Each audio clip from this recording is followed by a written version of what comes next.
Bentar. Ya, Yuk, mulai. Oke Bu, gimana untuk hasil sidang putusan cerai Redi sama untuk Korea? Baik, untuk perkara tersebut kemarin telah diputus secara ekot ya. Yang amar putusan adalah pertama dalam eksepsi itu artinya tangkisan ya, menolak eksepsi dari tergugat. Dalam pokok perkara mengabulkan gugatan penggugat, menjatuhkan talak 1 bain sugro dari tergugat terhadap penggugat. Terus anak penggugat dengan tergugat berada dalam asuhan dan pemeliharaan penggugat dengan ketentuan bahwa penggugat tidak boleh menghalangi tergugat untuk menyalurkan kasih sayang terhadap anak tersebut serta menghukum tergugat untuk membayar biaya untuk anak tersebut sampai dewasa dan mandiri serta membayarkan biaya perkara. Itu isi putusannya. Kalau misalkan untuk biaya anak yang tadi Ibu sebutkan itu ada nominal? Ada nominalnya sejumlah 10 juta rupiah per bulan. Gitu. Itu berarti udah di persetujuan kedua belah pihak? Itu putusan majelis hakim. Kan dari gugatan sekian, jawaban, replik, duplik, pembuktian, hasil putusan musyawarah majelis hakim itu ada segitu. Itu yang tadi saya sebutkan. Ada berapa item?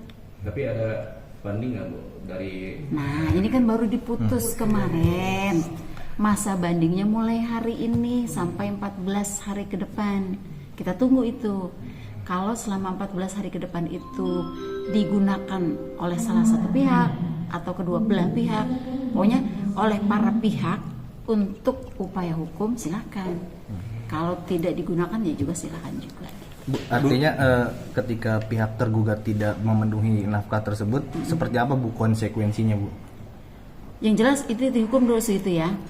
Kalau untuk konsekuensi, misalnya anak yang mestinya dipenuhi nafkah atau biaya hidup untuk anak tersebut, bila tidak dipenuhi maka para pihak yang dirugikan tentunya mengajukan upaya hukum ke Pengadilan Agama Jakarta Selatan dengan upaya eksekusi namanya, minta untuk dilaksanakan putusan tersebut. Bu, ini kan udah putusan nih Bu untuk pihak penggugat, kebetulan kan dari pihak perempuan nih Bu. Berapa lama sih Bu bisa menikah lagi Bu? Apa ada masa yang ditunggu Bu? Seperti apa Bu teknis mekanismenya Bu? Baik, kalau misalnya selama 14 hari ke depan para pihak tidak upaya hukum, ya, maka putusan mulai dihitung dari selesai masa inkrah atau tidak banding tersebut. Misalnya tambah 14 hari ke depan ya, terus para pihak tidak upaya hukum atau tidak banding, maka dihitung mulai dari inkrah tersebut ditambah 3 bulan 10 hari. Kalau sudah lampau itu pihak penggugat dapat ya atau boleh nikah lagi dengan orang lain. Itu kalau tidak upaya hukum. Lain halnya kalau upaya hukum. Kalau upaya hukum misalnya para pihak itu mengajukan upaya hukum berupa banding, maka tunggu dulu putusan banding tersebut. Ya, kalau putusan banding sudah turun nih, terus ditambah 14 hari sejak diketahui oleh pihak itu, sudah dibacakan dan diketahui oleh para pihak, tambah 14 hari, dan mulai saat itulah dihitung sampai 3 bulan dari masa inkrah tersebut. Gitu. Ibu, ini kan yang mengajukan gugatan dari pihak perempuan, apa ada nafkah ian yang diajukan dari pihak perempuan juga selain anak-anak? Untuk kasus yang ini ya, karena penggugat itu hanya mengajukan gugatan cerai, pemeliharaan anak dan biaya pemeliharaan anak, maka itu yang dikabulin. Selain itu tidak ada tuntutan. Jadi udah inkrah dan hak asuh anak di pihak atau di nama penggugat Ibu ya? Ingat tadi statement saya ya. Iya. Ini putusan baru dibacakan ya, baru dibacakan hari kemarin. Okay. Sekarang hari ini ditambah 14 hari mulai hari ini sampai 14 hari ke depan itu tenggang waktu untuk upaya hukum ya, banding dalam hal ini. Nah, belum dikatakan inkrah karena masih upaya hukum. Istilahnya masih jalan ini perkara, masih hidup.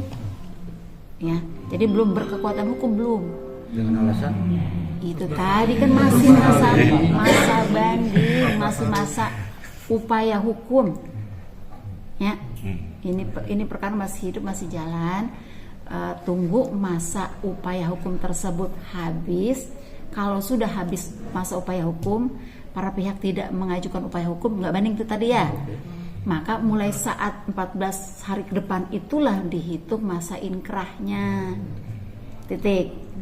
Tetapi kalau banding atau upaya hukum di masa 14 hari tersebut, tunggu dulu, lihat dulu nanti apa putusan. Kan dia ngajuin memori banding tuh, para pihak tuh, baik pihak penggugat atau pihak tergugat, apalah yang dibandingnya gitulah. Misal kita tunggu dulu memori banding naik ke atas ke Pengadilan Tinggi Agama, kontra memori banding dari yang di lawannya tersebut. Nanti Pengadilan Tinggi Agama Jakarta memutus, nanti apa hasilnya kita tunggu. Kalau udah ada putusannya, baru dah mulai dihitung lagi sejak putusan itu disampaikan kepada para pihak, ditambah 14 hari, baru dihitung dah dari sejak 14 hari yang akan datang tersebut gitu. Ya, ingat. Sekarang ini belum dikatakan inkrah.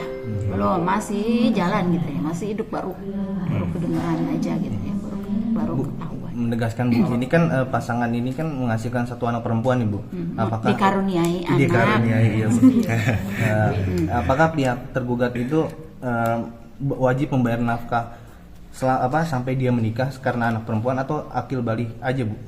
Perbedaannya apa Bu? Dengerin. Tadi saya sudah sebutkan bahwa tergugat diwajibkan atau dihukum untuk membiayai atau menafkahi anaknya tersebut sampai anak tersebut dewasa atau mandiri. Yang mandiri. Ya, dewasa atau mandiri. Kan ada dewasa tapi nggak mandiri. Ada mandiri biasanya udah dewasa kan itu.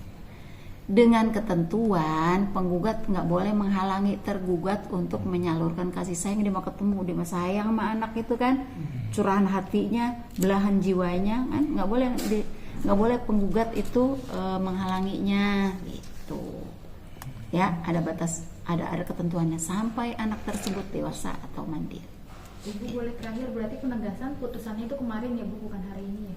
Putusan kemarin dibacakan, mulai udah bisa terbaca hari ini. Oke, Man. Aman. Terima kasih.